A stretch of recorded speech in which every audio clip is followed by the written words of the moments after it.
On vous a menti. On vous a dit que pour séduire, il fallait être honnête à un gentil garçon. C'est le pire conseil de tous les temps. C'est un mensonge gigantesque qui vous coince dans la friend zone. Cette gentillesse, c'est la raison pour laquelle vous perdez à chaque fois. Les femmes ne veulent pas l'homme à leurs pieds. Elles veulent celui qu'elles n'arrivent jamais à comprendre.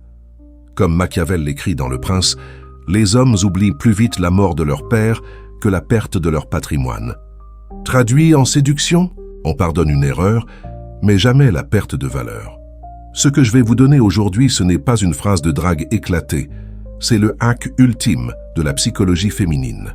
Si vous êtes prêt à retourner le jeu et à passer du mec sympa à celui qui occupe 100% de ses pensées, ne bougez pas, parce qu'on ne va pas choper des meufs, on va pirater la psychologie du désir. Si tu veux recevoir ces hacks en premier, défonce le bouton s'abonner, active la cloche et laisse un like. On attaque tout de suite. Le problème, pourquoi votre gentillesse vous détruit. Le problème de l'homme gentil, ce n'est pas sa gentillesse, c'est qu'il est prévisible. Vous êtes un livre ouvert, c'est fou. Dès la première seconde, vous mettez tout sur la table. Vous l'aimez, vous l'admirez. Vous êtes dispo 24/7. Vous pensez que c'est honnête. Mais en psychologie, ça crie « Je n'ai aucune confiance en moi ». Vous donnez les clés de la Ferrari avant même qu'elle ait vu la voiture. En étant trop direct, vous tuez le jeu. La séduction, ce n'est pas une checklist où tu coches « compliment » pour recevoir affection. C'est un combat. L'homme qui dit « tu me plais » après 10 minutes fait une erreur de débutant. Il se met à genoux. Il anéantit l'incertitude, alors que le désir a besoin de cette incertitude pour exploser. Vous devenez une simple option et donc, vous êtes ignoré. L'erreur fatale. Le désespoir pulvérise le désir. Cette transparence totale envoie un signal toxique, le besoin. Chaque message auquel vous répondez en 3 secondes, chaque oui à tout ce qu'elle propose, chaque compliment. Tout ça hurle. J'ai besoin de ton attention. Et le besoin est l'ennemi numéro 1 du désir. Plus vous êtes disponible, moins vous avez de valeur. C'est une loi brutale de la psychologie. Pensez-y. Si je vous offrais 10 000 € tous les jours, au bout d'1 mois, vous en auriez marre. Mais si j'arrête d'un coup, vous deviendriez fou. C'est le même principe. Les femmes ne sont pas attirées par l'homme qui les poursuit. Elles sont obsédées par celui qui crée un vide, un mystère. Cette frustration que vous ressentez, ce n'est pas de la malchance. C'est la conséquence directe de votre stratégie. Vous jouez avec les règles de la gentillesse dans une arène qui répond aux règles de la psychologie du pouvoir. Le désir n'est pas fasciné par ce qu'il a, il est obsédé par ce qu'il ne peut pas avoir. La solution, on va s'inspirer du boss final de la psychologie. Alors, comment on renverse le game? Pour ça, on oublie les coachs en séduction. On va pirater les stratégies du plus grand maître de la nature humaine. Machiavellette, soyons clairs. Machiavel n'a jamais écrit de guide de drague. Il parlait de pouvoir politique, mais il a été le premier à regarder les gens pour ce qu'ils sont, pas pour ce qu'ils devraient être. Et la vérité, c'est que l'attraction, comme le pouvoir, obéit à des règles de psychologie dingue. La valeur, la rareté, le mystère. Utiliser ça, ce n'est pas de la manipulation, c'est de l'intelligence. C'est comprendre que pour devenir magnétique, vous devez arrêter d'être un PNJ et devenir les héros.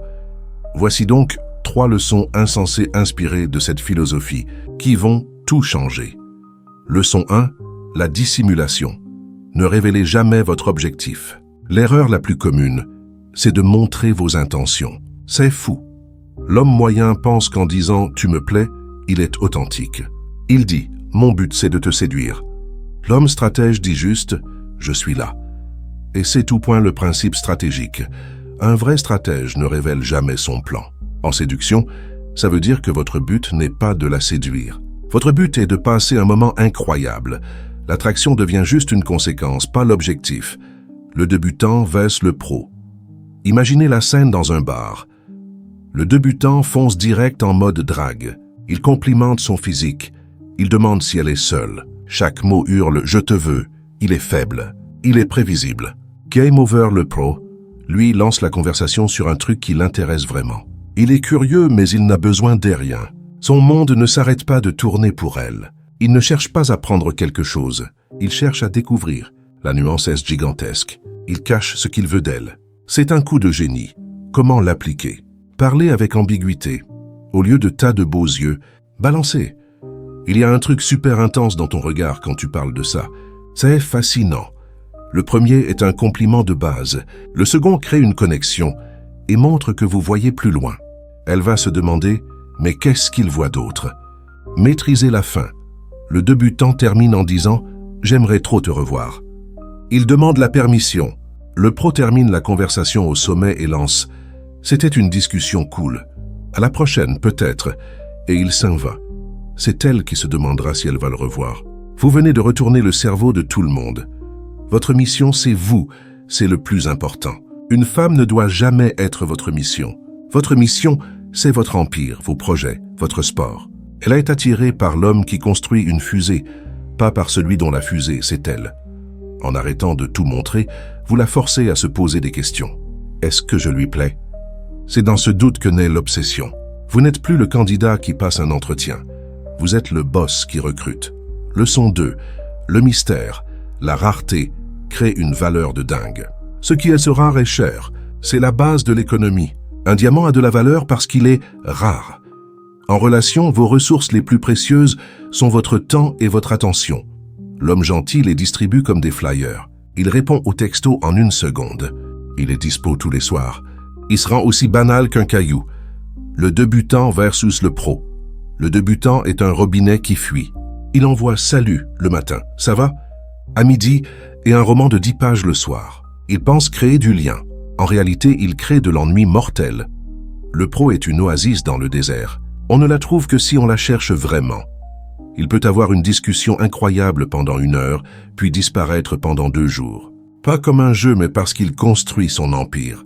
Son silence n'est pas vide. Il est plein de sa propre vie. Et ce silence la force à se demander « Où est-il » À quoi il pense? Son absence crée plus d'obsession que sa présence. C'est fou. Comment cultiver ce mystère? Inversez le script. Vous êtes le prix. Arrêtez de courir.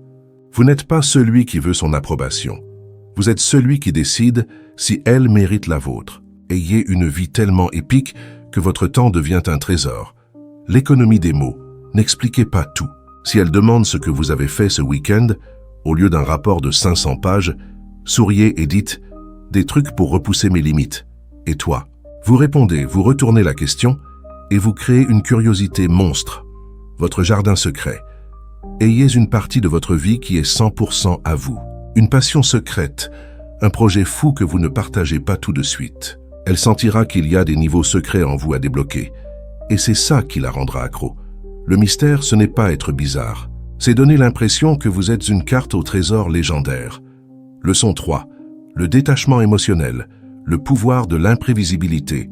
C'est la leçon la plus dure. L'homme gentil est constant, toujours content de la voir. C'est rassurant mais s'endort. Le désir a besoin de montagnes russes. Il a besoin d'imprévisibilité. Le principe de l'instabilité contrôlée. Un homme magnétique peut être super chaleureux et 5 minutes après, distant et concentré sur ses objectifs. Ce n'est pas un jeu de chaud-froid toxique. C'est le reflet d'un homme qui est son propre soleil. Ses émotions ne dépendent pas d'elle. L'homme dépendant versus l'homme souverain. L'homme dépendant est un miroir. Si elle sourit, il est content. Si elle est froide, il panique et essaie de réparer les choses. Il est 100% réactif. L'homme souverain est une centrale nucléaire. Il produit sa propre énergie. Il est super content de passer un moment avec elle, mais si elle est froide, il ne panique jamais. Il se retire tranquillement et redirige son énergie vers ses projets. Son calme face à sa froideur est 1000 fois plus attirant que n'importe quelle tentative de la récupérer. Il montre qu'il n'a pas besoin d'elle, et c'est ça qui lui donne envie de revenir. C'est un paradoxe incroyable. Comment pratiquer le détachement? La pause du boss. Si elle annule un rendez-vous, la réaction du débutant, c'est de demander des explications. La réaction du boss, c'est le silence. Pas un silence qui punit, un silence qui observe. Il répond plus tard, un truc court et poli, au lieu de « ah, dommage ». On remet ça? Qu'un simple « ok, bonne soirée » suffit. Ça montre que votre monde ne s'est pas écroulé. Alternez chaleur et distance. Quand vous êtes avec elle, soyez là à 1000%. À l'écoute, présent. Mais quand vous n'êtes pas avec elle, soyez à 1000% dans votre vie. N'attendez pas son message. Cette alternance n'est pas calculée. C'est la conséquence d'une vie de malade. Votre présence crée le lien. Votre absence crée le manque. C'est ça la tension ultime. L'indifférence à la perte. c'est le niveau légendaire. Vous devez être convaincu que si ça ne marche pas, votre monde continue de tourner. Cette conviction saisissante, c'est ce qui vous permet de dire non sans avoir peur. L'homme qui n'a pas peur d'être seul devient un refuge. Ce détachement n'est pas un manque de sentiments, c'est la capacité à désirer, sans devenir un esclave de ce désir. Es-tu prêt pour résumer ces 3 leçons de fou? Premièrement, la dissimulation. Arrêtez de révéler vos intentions. Laissez l'attraction être une conséquence, pas votre objectif. Deuxièmement, le mystère. Votre attention est rare. Ne la donnez pas gratuitement. Devenez un trésor. Troisièmement, le détachement émotionnel. Votre équilibre vient de vous. Votre calme est votre arme la plus puissante. Ces principes ne sont pas des techniques. C'est un changement complet de mentalité. Il s'agit de passer du statut de PNJ qui désire à celui de héros de votre propre vie. En arrêtant d'être un livre ouvert, vous devenez une énigme. En arrêtant d'être abondant, vous devenez précieux. En arrêtant d'être réactif, vous devenez un roi. Ce n'est pas facile, mais c'est le seul chemin qui mène à une attraction explosive et durable. Il ne s'agit pas de jouer un jeu, il s'agit d'une stratégie pour ne pas se perdre soi-même. Maintenant, challenge pour vous. Laquelle de ces 3 leçons, la dissimulation, le mystère ou le détachement, vous semble la plus impossible à appliquer? Balancez votre histoire dans les commentaires. Je vais lire personnellement chaque commentaire pour échanger avec vous. Cette chaîne, c'est une équipe d'hommes qui veulent enfin gagner le respect. Et avant de finir, dans la prochaine vidéo, on va voir pourquoi donner votre loyauté trop vite et la raison exacte pour laquelle elle vous quitte. C'est une dinguerie. Alors détruisez le bouton d'abonnement et activez les notifications pour être le premier. On se voit là-bas.